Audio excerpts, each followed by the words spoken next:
স্বাগত জানাচ্ছি BD live 24 নিউজে। নিয়মিত সংবাদ সংযোগের সাথে আছি আমি মিলিয়া খান। এতক্ষণ শুনছিলেন সংবাদ শিরোনাম, এখন বিস্তারিত।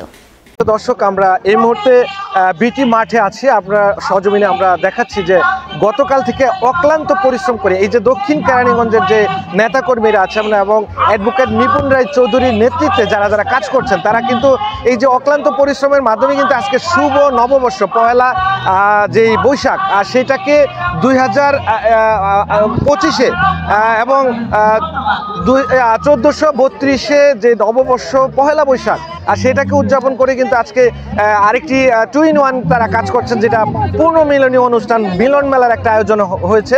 আর সেই আয়োজনে কিন্তু অক্লান্ত পরিশ্রম যারা যারা করছেন, তার মধ্যে কিন্তু আজকে যে বিটি মাঠের যেই সম্মানিত সভাপতি যিনি দায়িত্ব পালন করেছেন, আর তিনি কিন্তু এই মুহূর্তে আমার সাথে সম্পৃক্ত হয়েছেন এবং বাদল ভাই যিনি এই যে পরিশ্রম করেছে সেই পরিশ্রমের সফলতা কতটুকু এবং আজকের এই শুভ নববর্ষ পহেলা বৈশাখের উপলক্ষে ওনার কাছ থেকে আজকে অনুমতি জানবো যে আজকে যে এত কষ্ট করে আপনারা এত সুন্দর একটা আয়োজন করেছেন সেই বিষয়ে একটু যদি বলতেন।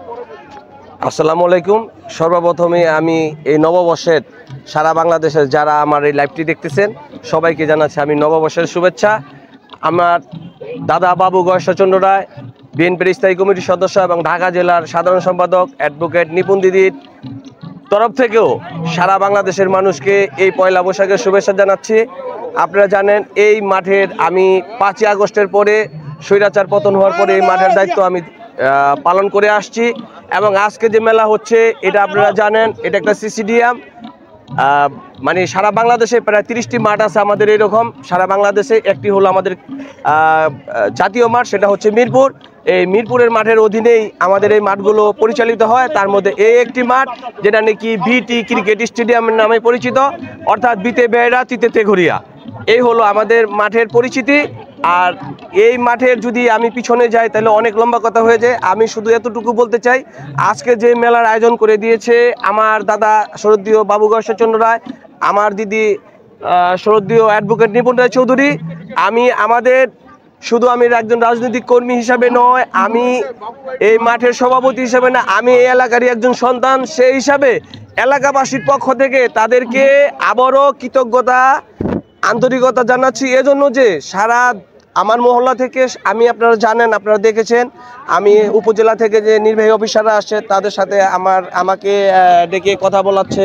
তারপর আপনার মেজর সাহেবরা আসছে, তারাও আমাকে ডেকে কথা বলছে। আমি মোটামুটিভাবে যতটুকু সম্ভব ইনশাল্লাহ আমাকে যতটুকু দায়িত্ব দিয়েছে আমি আমার দায়িত্ব, এবং কালকে দেখেছেন আপনার উপজেলা অফিসার আসে দিদি আমাকে ডেকে নিয়ে তাদের সাথে কথা বলিয়ে দিয়েছে।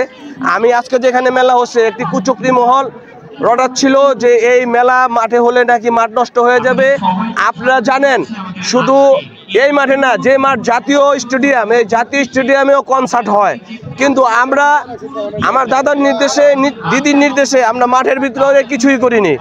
আমরা যেখানে নাকি আমাদের খেলাটি হয়, আমরা এটা ইনশাল্লাহ এটা আমাদের এলাকার একটি গর্ব, আমাদের এলাকার একটি ঐতিহ্য। আমাদের এলাকায় একটি মাঠ আছে, একটি ক্রিকেট মাঠ আছে, সেই হিসাবে আমরা মাঠটি যেভাবে নাকি সুন্দর থাকে, যেভাবে নাকি অক্ষত থাকে, আমার দাদা এবং দিদির নির্দেশে এবং ক্রিকেট বোর্ড থেকেও আমাকে বলেছে বাদল ভাই আপনি যথাযথ খেয়াল রাখবেন, মাঠটা যত নষ্ট না হয়।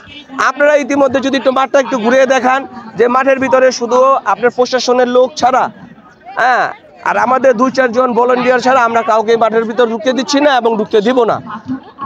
আমরা আমাদের যতটুকু ক্ষমতা আছে তার চেয়েও বেশি আমরা দায়িত্ব পালন করার চেষ্টা করব, মাঠটি যেন নষ্ট না হয়। আমি বারবারই বলতেছি এটা আমার দিদির নির্দেশ, এটা আমার দাদার নির্দেশ, মাঠটি আমাদের মানে সুন্দর অক্ষত অবস্থায় রাখতে হবে।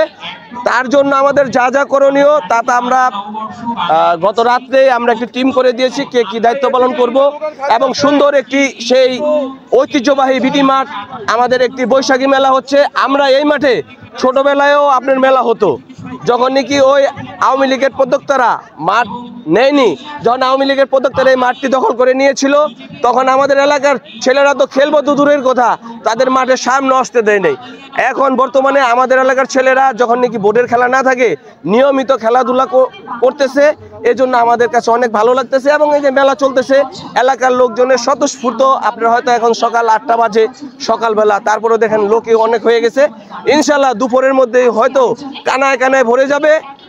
আর আমি যারা আমার এই লাইভ দেখতেছেন আমি সবাইকে বলবো মাঠের শৃঙ্খলার স্বার্থে আমাদের ভলান্টিয়াররা, আমাদের প্রশাসনের লোকজন ভাইরা আপনাদের যা বলবে আপনারা যথারীতি তাদের কথাগুলি শুনে এই মেলাটাকে সুন্দরভাবে আজকে যেন পরিচালিত হয়। শেষ ভালো যার সব ভালো তার। আমরা এখনই ভালো পরিপূর্ণ বলছি না, আমরা বিকাল আবার যখন ব্রিফিং করব তখন বলবো যে ইনশাল্লাহ আমাদের সুন্দর হয়েছে। এবং আমি আশাবাদী, আমার দাদার দিদি যেহেতু নির্দেশ দিয়েছে এই মেলা সুন্দরভাবে হবে ইনশাল্লাহ। সবাইকে ধন্যবাদ, সবাই ভালো থাকবেন। আসসালামু আলাইকুম।